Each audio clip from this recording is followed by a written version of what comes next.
In this lecture, I'm going to introduce basic security principles and begin discussing information systems security.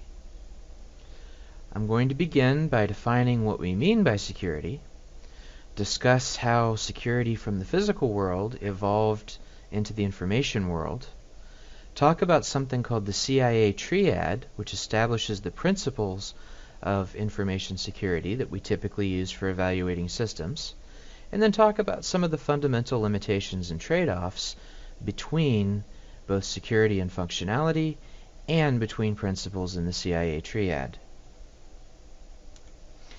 So what do we mean by security?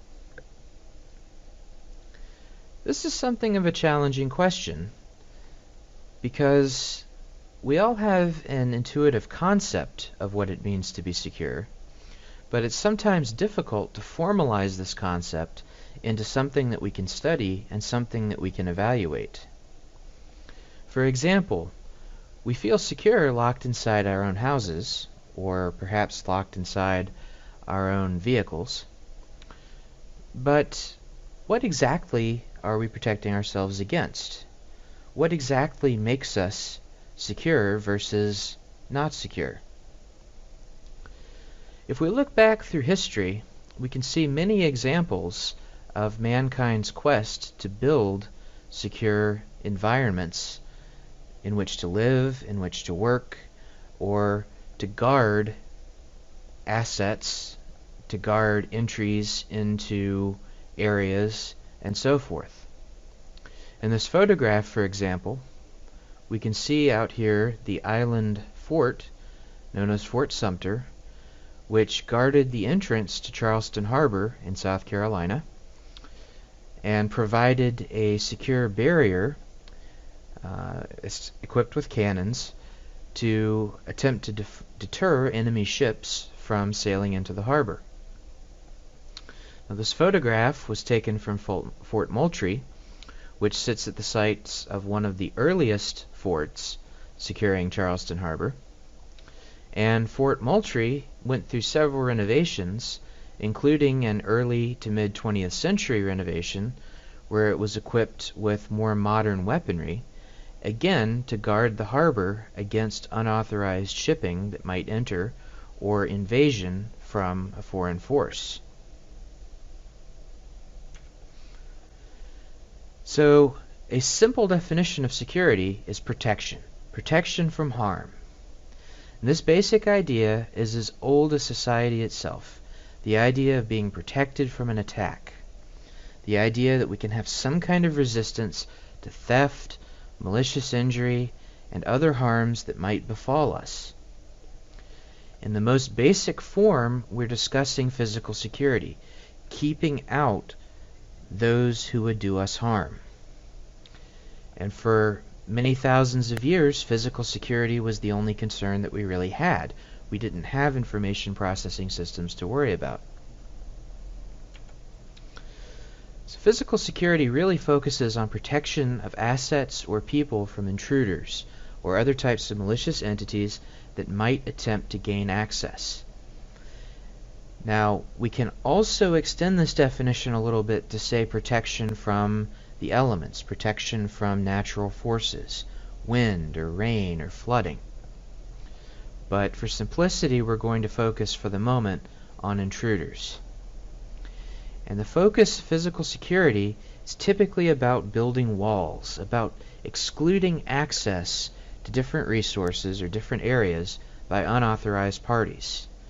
Here, for example, is a wall on Fort Moultrie on Sullivan's Island, and this wall is designed for several purposes, one of which is that if someone is invading by land, it would be difficult to scale this wall. It would provide a means to slow down an invader and thereby have a chance to launch a counterattack. Now, this wall also directly faces the ocean and can be used as a bit of a seawall during storms and hurricanes. But the principle is the same. We're trying to keep out unauthorized parties, whether those be other people or water. So that makes sense. we have physical security, protecting ourselves from harm. What about information systems? What happens when we take a bunch of computer systems, a bunch of information processing systems, databases, different servers, business applications? What happens when we have these types of applications? We do have a physical security component in the sense that we don't want someone breaking in and stealing the physical server. But we also have some additional issues, because the path to be able to get into a server is not purely a physical one. There's also an electronic information-driven pathway, usually the internet or a system connected to a network, that would enable someone to have access to a server, for example. And in many cases, we want to provide access to these resources remotely to users. We want to restrict that access to legitimate users. So we need to extend our definition of protection from harm in order to apply to these different information systems. And we typically think about three main categories of harm that could befall an information system. The first of these is theft of information. A lot of information processing systems contain personal information, corporate secrets, and other types of data that we don't want unauthorized people having access to. If this information is stolen, for example, it could be used to launch identity theft or to have insights into a company's next product and possibly even steal a company's idea before they have a chance to develop that product. We're also concerned about alteration of information. This could be as simple as someone breaking in and defacing a website, or it could be as complex as someone going in, altering database records to cover up fraud or other types of financial crimes. We also concern ourselves with denial of service, or DOS. This is when systems are attacked in such a way that they are busy responding to the attackers, and they in fact become so busy responding to the attackers that they can no longer provide service to their legitimate users. So secure systems must guard against these problems. They must ensure that confidential data remain confidential, that the data are not changed by unauthorized users or changed by authorized users acting in malicious ways with malicious intent, such as someone inside the company trying to steal information or trying to commit fraud. And the systems must remain operational, reachable, and functional, or collectively we say available for legitimate users. So availability, we're concerned about the system being up and running, being accessible, and functioning correctly for the users who are authorized to use that system. And these three principles form what's called the CIA triad in security, and that stands for confidentiality, integrity, and availability. In an information system, we are especially concerned with these three things. We're concerned with ensuring the confidentiality of the system or the data on that system, the integrity of the data and the system itself, as well as the availability of that system to legitimate users. We don't mind denying availability to illegitimate users, but we want to maintain availability for legitimate users. So confidentiality. Let's start with the first principle in the CIA triad. This is the principle of protecting data from unauthorized access or disclosure. As I mentioned before, there's some types of data that are used in business, that are used in industry, that are used in government, that are sensitive. Social security numbers, for example, can be used to facilitate identity theft.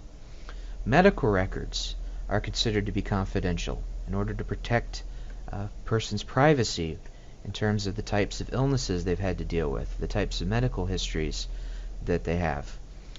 Corporate secrets, so secrets about upcoming products, products under development, pricing models, things such as even the margins or the amount of profit that a company makes on a particular product.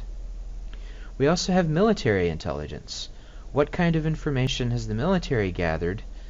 We might want to keep that information secret in order to protect operatives in the field, as well as to avoid embarrassment or tipping off an enemy that we might know some information about them. There are some attackers who focus on trying to steal sensitive information.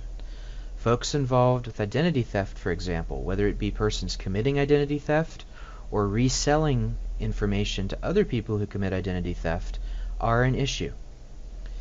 In addition, some folks will try to steal sensitive corporate information and sell that to other companies that are attempting to gain an advantage over the victim corporation.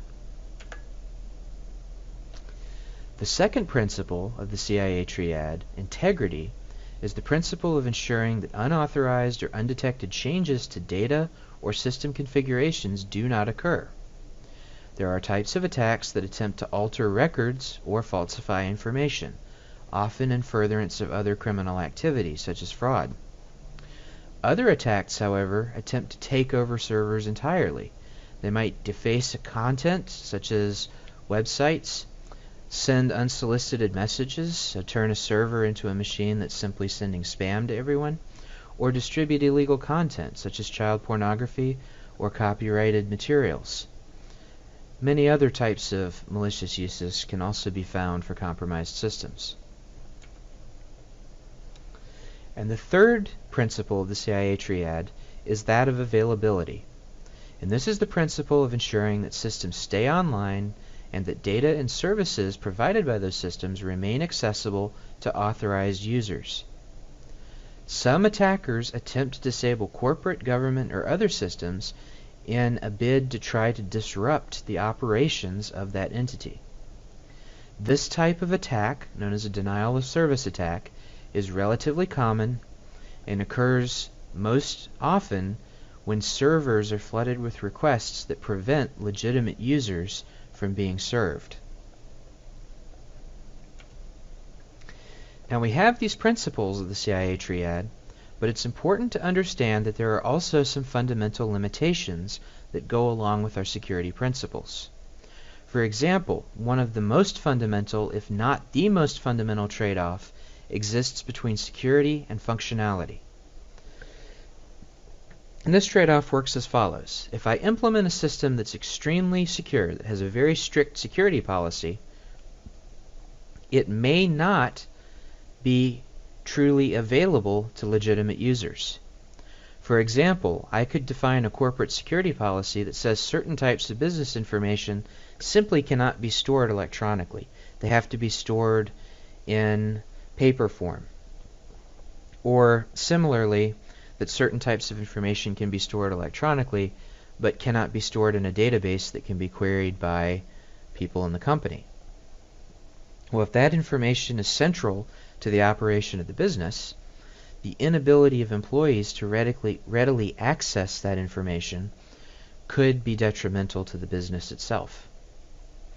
The opposite extreme, if I have a highly functional system that pays no attention to security, there's a high chance that that system will be compromised sooner or later, and that could potentially have serious ramifications to the company, both in terms of lost profits and in terms of liability and the potential of facing lawsuits, which could cripple a smaller company.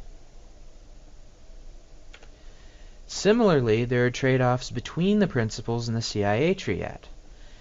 If one designs a system and focuses on only one of the principles in the CIA triad, that system may not conform very well to the other principles in the CIA triad. For example, a great way to secure a database system in terms of confidentiality is to unplug that system and store it in a vault somewhere in a bank where it can be physically secured. It would be very difficult for someone to break in and steal information off that system. Unfortunately, however, it would also be impossible for authorized users to gain access to that system, and that system would have zero availability. The opposite extreme, one can easily configure a server to provide high availability by simply allowing that server to let anyone who wants to use it access it, and possibly change information on it. However, that high availability system will allow any information that's saved on it to be easily accessed by anyone, thereby compromising confidentiality. And if the configuration of that system allows people to change the information on it easily, that will compromise the integrity quite quickly. So there are limitations to security and fundamental trade-offs that have to be considered between the principles in the CIA triad. So to summarize, our main goal with security is to provide protection from harm. And in the context of information systems, we're really focused on the principles of the CIA triad: confidentiality, integrity, and availability. Fundamental trade-offs exist between security and functionality, as well as between the principles of the CIA triad. There is no magic bullet to security, and there is no simple product that we can simply buy to make a system immediately secure. There are a number of trade-offs that have to be considered, and there are a number of things that have to be thought about in order to design a system that attempts to maximize the principles on the CIA triad, including the availability to authorized users.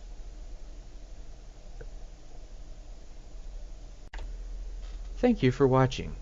For additional lecture materials, please see my website at www.mikemurphycs.com.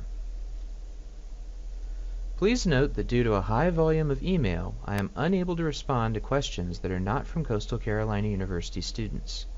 For more information about Coastal Carolina University, including admissions information, please visit www.coastal.edu.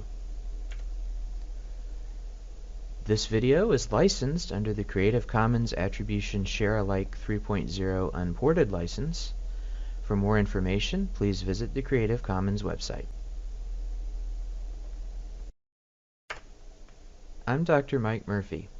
I earned my PhD in computer science from Clemson University, and I teach computer science and information systems at Coastal Carolina University, located in Conway, South Carolina.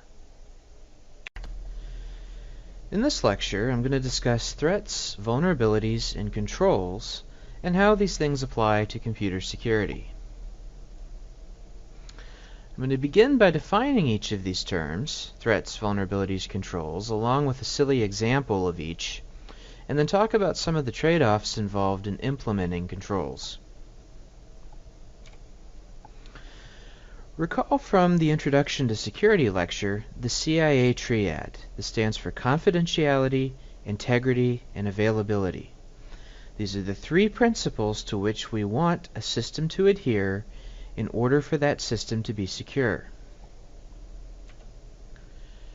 Threats are possible dangers that could compromise the confidentiality, integrity, or availability of a computer system or service. Threats could be malicious. In other words, they could be intentional threats, such as someone trying to hack into the system or someone trying to damage the system, or they could be accidental threats, such as a power outage or a natural disaster.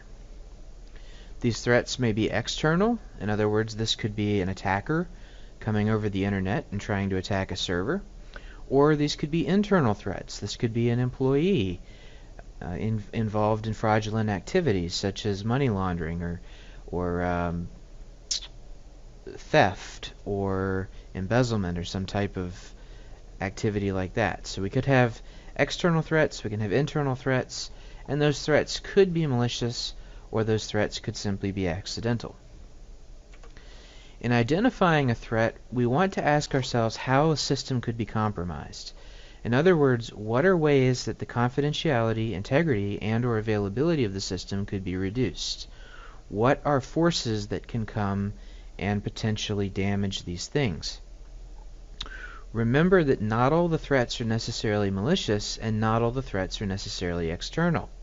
It's possible to have an internal threat, and this could be a malicious internal threat, such as a corrupt employee, or it could be an accidental internal threat, such as a problem with a circuit breaker in the building. There's all kinds of different types of threats that have to be considered, and not all of them are necessarily malicious, not all of them are necessarily outside the company or outside the organization. So I've come up with a really silly example, and this is an incredibly silly example, but it allows us to illustrate some of the issues at hand without having to worry about technical details. So in this silly example, I have a small object, specifically a pen, and my cat has this tendency of taking small objects like pens and kicking them off tables and turning them into toys, and sometimes kicking them under the refrigerator or under the stove. And when he does this, of course, with a small object, I have to go and find the object in order to restore its availability to me. It's also possible for the cat to chew on objects like pens and so forth. He doesn't really do that so much. He does like to chew on paper, though. So we have a pen. The cat can threaten the pen, and the outcome of that threat could be denying the availability of the pen because it's been kicked up under the refrigerator. So here we have the cat threatening the pen. Actually, I think he was more interested in napping at this point, but we have a cat, we have a pen, there's our potential threat. Now, the difference between a threat and a vulnerability is that vulnerabilities are weaknesses in a system that permit a threat to be realized, compromising the confidentiality, integrity, and/or availability of the system. So the threat is the potential harm that could come to the system, or the potential force that could affect the system. The vulnerability is the weakness in the system that allows that threat to get in and materialize. A critical vulnerability is a flaw that can be exploited by an attacker with the correct tools or by the correct situation. In other words, this is a vulnerability that we know exists in the system, we know there are tools to exploit the vulnerability, and we know that all it takes is someone accessing that particular vulnerability with those particular tools to launch a successful attack. So when we look to identify vulnerabilities, we've identified threats. What we need to do is we need to decide how those threats can potentially affect the system. In other words, what weaknesses are present in the system that enable that threat to materialize into some kind of dysfunction, into some kind of theft of information, into some kind of damage to the system, or into some kind of denial of service situation, some type of availability removal or reduction. It's a subtle difference between vulnerabilities and threats. Okay? Threats give us sort of big picture things that could come in and potentially damage the system. The vulnerability is an avenue that those threats can take in order to actually damage the system. So, it's a subtle difference. They are related, but basically a vulnerability allows a threat to materialize. So in our silly example, perhaps this will make it a little bit clearer. Why is the cat able to threaten the pen? Okay, we have the cat who wants to grab the pen, take it, kick it under the refrigerator. That's the threat. What makes the pen vulnerable to that threat? Well, it's actually the pen's characteristics. It's a small object. It is a small and light object.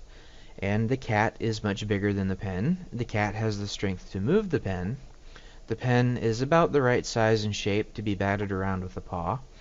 And so the light weight of the pen allows the cat to manipulate it easily. If the cat is able to reach the pen, grab the pen, kick it off a table, and start batting it around the floor, then that becomes a critical vulnerability because the pen is just sitting there, it's readily accessible, the cat can take it and turn it into a toy.